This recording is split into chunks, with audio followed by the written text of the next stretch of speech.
Hi, everyone. From us here at Ishmael Interactive, I'd like to introduce one of our board members who I do not believe has uh, been shown publicly yet. And we would just like to talk about a topic that is near and dear to our hearts, the job market. Felicia, can you introduce yourself and give us a couple of your credentials? Hey, good morning. I am Felicia Edwards, and I am with Ishmael Interactive. Some of my background includes service design specialist, information security, technology, and also in the post-secondary education field, I assist with curriculum and instruction and design as well. So you're going to see a lot of education programming coming out of Ishmael Interactive, both in class, workshop, and document form. But in this series of COPs, we like to highlight talent and what we look for when we're trying to find people who are special about what they do because they love what they do. And we're seeing a lot of stuff in the job market. Felicia, as somebody who does have a doctorate in education, you see a lot of these certificate programs. And what is the difference between a certificate program that you might need as entry for a job versus how you would prefer to teach a job? Well, I guess in the job market today, we see more certification programs because I think today certifications to me take precedence over necessarily a degree, not necessarily takes precedence over degree, but certification lets them know that you have that skill set, you've got some experience in that actual area. So, of course, degree programs include some of those specialties, but when you do a certification, you are specifically geared towards skills that'll align you with that particular certification. So, in the job market today, you may see more jobs honing in on experience degrees, but they definitely want certain certifications. Certifications may be a requirement for certain opportunities now. Sometimes it's suggested, but seemingly in the job market today, certifications are more required. Maybe because of that, because mostly the certifications hone in on those specific skill sets for that particular certification. Okay, now that's an interesting point. Hearing what you said, I want to talk about the chicken and the egg issue because it's something that I see come up all the time. Mhm. And that issue is you have something like the PMP, project manager certification. It's the gold standard. A lot of jobs say you have to have the PMP Mhm. to get the job. The PMP requires you to have experience in the job to get the certification. How do you navigate the chicken and the egg? The which comes first, the skills or the certification? How would I navigate that? For the job market today, when you're mid-level, of course, you're most likely already have those skills that you need. So you're definitely in a good position that if you do not have the certification, excuse me, you have the experience and not the certification, you're in a good position to go ahead and get the certification because now you have the chicken and the egg. You have the experience and you have the certification. In the scenarios, let's think about a new graduate coming out of college. They may only have the degree, but they don't have the skills or the experience yet. This would be a good time to also go ahead and get the certification because more seems like in the job market today, more people are open to accepting those applicants with the certification because they're saying that you have experience, you've done some labs, you got some hands-on experience, and we're willing to train you further in that skill set. Okay, so let's be a little expansive with this, and Mhm. I think the thing that I find personally is a lot of the time you don't know you have the experience, but you actually do. There are people who Okay. manage projects but aren't labeled project managers. Hmm. And something I like to highlight with this community of practices, as long as you love what you do and you're conveying it to other people, you're already a CX professional because you're providing the customer an experience. Right. So, do you often run into those things where you go further into the details of what the certification requires, and then you find out, oh, wait, I'm already doing that. Hmm. I can actually say that because I even think about in the scenario of a lot of military professions, and you got veterans coming into the workforce. Some of those skill set may not technically have been labeled project management or labeled in my area cybersecurity, or have not been labeled those things. But once you start to get in those certifications, and even for those that are seeking degrees, you'll find that I have these skill set. So of course, when you're filling out applications and of course with your resume, you want to make sure that you pull out those skill sets because they closely align with some of those skills already. So you may not have the title or the certification, but you find that I do actually have the experience. Now, you find out you have the experience, that's great. You get the certification, you go in. Sometimes I run into people who just don't have the experience, though, even when they go that one level deeper to look at what they do in terms of what the actual work is. Hmm. And they do something like they take a certification to learn the skill. Is that how you would suggest learning? You have a doctorate in education. How are you going to teach people? Is it one of these certification tests, or would you roll forward with something else? Okay, I would say in my area, I'm more on the curriculum and design area, but just from the experience of being in the job market, I would say definitely look at the actual um, the things that are being covered, the curriculum that's actually being covered in the certification to see if it closely aligns with what you want to do. And of course, the skills you already have or the skill sets that you want to obtain, make sure it has those skills in that. So I could say in the education or post-secondary education area, we teach the actual, curriculum. But when you get into certifications, they are closely aligned to those specific areas. So when you're looking for certifications, make sure that the actual course content, the labs, and whatever is included includes everything that you want to obtain or what you want to build on. So skill forward. Everything Skill is be forward. skill forward. Okay, I I would like agree. that. Yes, definitely. I like that. I've peeked in on some of the conversations and meetings you've had with the CEO, Anna Monroe, and Hmm. I've seen with the human-centered design training that you two are putting together, you actually work on design product and document, and you're doing the thing as a form of class. So sometimes Hmm. it's you just got to learn it by doing it. Yes, some things it's just OJT, as they say, on the job training. You just actually learn it. But definitely, if we're talking about the workplace today and the actual market and finding jobs, certification is definitely something to give you the badge to say that yes, I have that skill set. Excellent, excellent. Now, we do know there are people with badges who have the skill set, and sometimes there's people who are just good test takers. Hmm. I'm not ashamed to admit it. I'm a good test taker.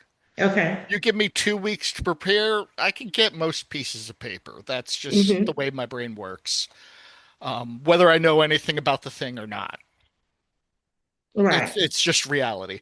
But you're sitting in the interview and you want to craft responses that separate you as this isn't just a piece of paper. I actually know the thing. How would you suggest crafting an answer that shows you have the skills and the background and the education and not just the paper? Because I I would think that's a say weakness people have. I think that's the weakness, and I can honestly say I've read some recent articles that said sometimes you do enough or you take the test and you do enough to get the job, but you really don't know the job. So I think some recruiters are probably having that to happen. They have the people with the certifications, or they have the people with the perfect resume that reads well, but they still don't have that skill set for the job. So I can say that is possible weakness right now in the the market because we're not even going to think about AI. AI can make your resume look like you have, all of Anything the you could skills dream necessary. of. Yes, Yes. yes, yes, yes. So I do think that's possibly a weakness right now in the job market or a pain point that some recruiters are probably dealing with. They have the certification, but they don't have the experience, or they test it well. So they easily pass the certification, but the experience is not there. So how do you show authenticity? And I'm not going to recommend this, but I have talked to many people who have been on the job search lately, and I even chatted with one person who misplaced a comma just to just to add proof that it wasn't written by AI. Okay. Blew my mind that this is what some people are coming to, and I can't necessarily say they're wrong. hmm I don't know. How do you show authenticity when it comes to reflecting your education and your skills? I think the authenticity is just going to come from, your interview because even though you may have passed the resume stage and moved on to the interview, you definitely got to show that authenticity in the actual interview itself, you know. And that's when I think even with me being a mid-level career, and if I apply for some jobs, I don't have all those certifications they may be looking for in the technology area, but I have the experience. That's when that authenticity comes in to show that, okay, I have that experience. So as long as I get past that initial interviewing phase, not excuse me, that the application phase, because right now we know that, AI and computers are looking at our resume, I can actually get to that human to show that authenticity. So definitely one of those things that, like I said, right now, a lot of resumes are passing because of AI or because they're good test takers, but the authenticity is definitely still an element that's necessary because you got to get to a human interviewer eventually. I think that's true. I think a lot of it is showing social dynamics, and this is hmm why there's more of an emphasis on storytelling in interviews right now. Uh, I uh, agree. I'll give you an example. I used to be a core for our non-federal audience. That's a contract officer representative. And there's sort of a contract boss, the contract officer. They're the person who's sort of hmm legally responsible for how it all goes. And then there's the program office. I applied for many core positions and interviewed many times, and I was a level three, highest level you can get. Once again, I'm really hmm good at test taking. And I think the best interview I ever had was because I laid out a story about what do you do when your contract officer tells you one thing and your supervisor at work tells you another. And you have those conflicting opinions or conflicting orders. You're not going Right. to find that in any certification test whatsoever. You're not. But dang, does that come up often on the actual job? And you doesn't fit in a resume, really fits in an interview. It does. It does. And I can say, even on like if you go to Indeed, you'll see where some employers will add that storytelling element at the end. They'll have a couple of questions for you, sort of like an assessment to see how you will be Hmm. responding, but also to actually validate, do you actually have this skill? Do you have the experience? Right, So I would right. agree that storytelling piece is definitely necessary, beneficial, and that may be a way how some employers have found that, okay, I can see if this is authentic by adding these few questions, this assessment at the end of the application. So I'm going to add another recommendation based upon what we're talking, and something that I've also learned is if you lack the stories, you can fill in some by talking to people who have the job you want. hmm I was applying for a very competitive MBA program, which I got into and, ended up getting it. Uh, I had no actual business background, and yeah, I had an undergraduate degree in the field, but I was a volunteer with Peace Corps. That's Okay. that's not traditional, like here's the business school thing. It'll get you into Right. some schools, won't get you into the others. So what I did because I really wanted to really ace the interview is I started talking to people who worked in corporations in the field that I wanted to work in. It was marketing Hmm. at the time. That's good. And I would go into my interview and I could say, speak to my aspirations of what I actually want to do more Hmm. accurately in a way that reflects the job. By And connecting with them. yeah, and That's good. I find if you call most people out of the blue and say, I would like to talk about you for half an hour, they'll say yes. So I agree. it's really easy to get those calls. I agree. And I think LinkedIn actually has opened that up for a lot of people too. Yeah. They can connect and even if they don't actually talk face to face, they can chat with people and stuff. So that's good. That's a good suggestion. Now I know that you have a career and a history that sort of circles around many things at a very high level. And when we're talking about emulating other people, what is it you see some in somebody else or what they do or how they're operating and you say, that's my next pivot. That's where I want to go. What makes it attractive for you personally? To say for me personally, at this level of my career, it would definitely be what's fulfilling, not necessarily, salary at this point, what's fulfilling to them. If I can see someone in an area that I can actually say in my previous employment, it was one of those spaces where I actually enjoyed it and I was fulfilled. And so if I see someone that's engaging in a company or they're working for a company where they actually appreciate the employer and enjoy what they do, that would make me inquire about, opportunities at that employer. Absolutely. Absolutely. I think the way I've put it to other people is get in the room. You'll find your chair once you're there, I agree with you that know. too. Work on the Yes. proper problem. Hmm. And So, especially, like you said, connecting with those people that are in that area is good. I can say at any level. I can say new graduates, mid-level, whatever. You always want to be engaged and connected with those people in that area to stay, current, to stay connected, as you said, to get a chair in the room. And this workplace today is very necessary, very important. yes. So we mentioned LinkedIn. What are some of the other ways that you've been staying connected to people working in different fields? For me, I'll actually say LinkedIn has been probably my primary connect. I join a couple of social media groups and I have a couple of social organizations I'm a part of. So I'm connected with a lot of people.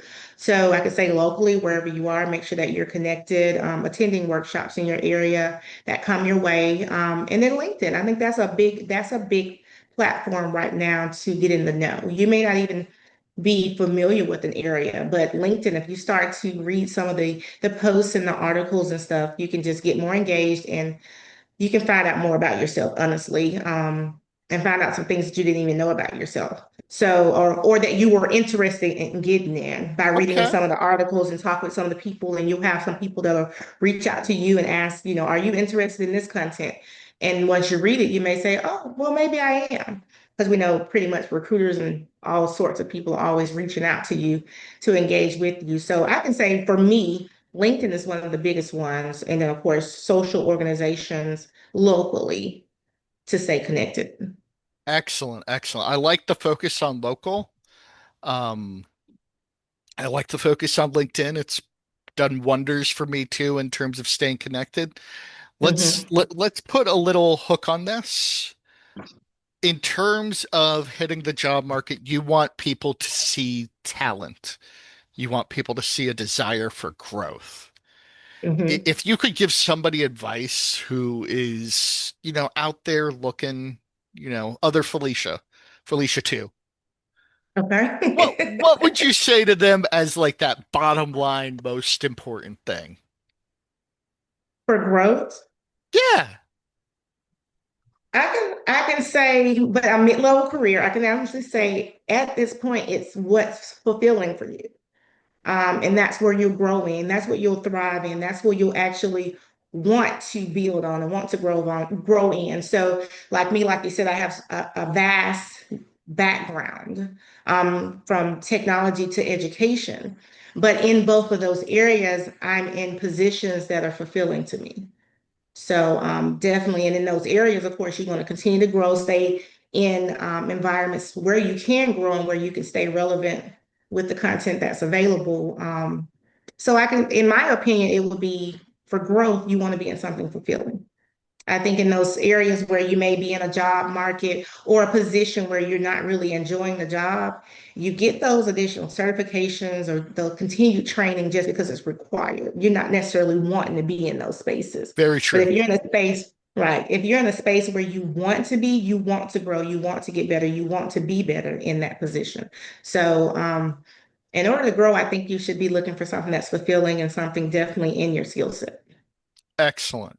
So to cap it all off from us here at Ishmael Interactive, our top lesson here would be lead with joy. Find I fulfillment and what makes you happy, and the rest will follow. Thank you, love it. everyone.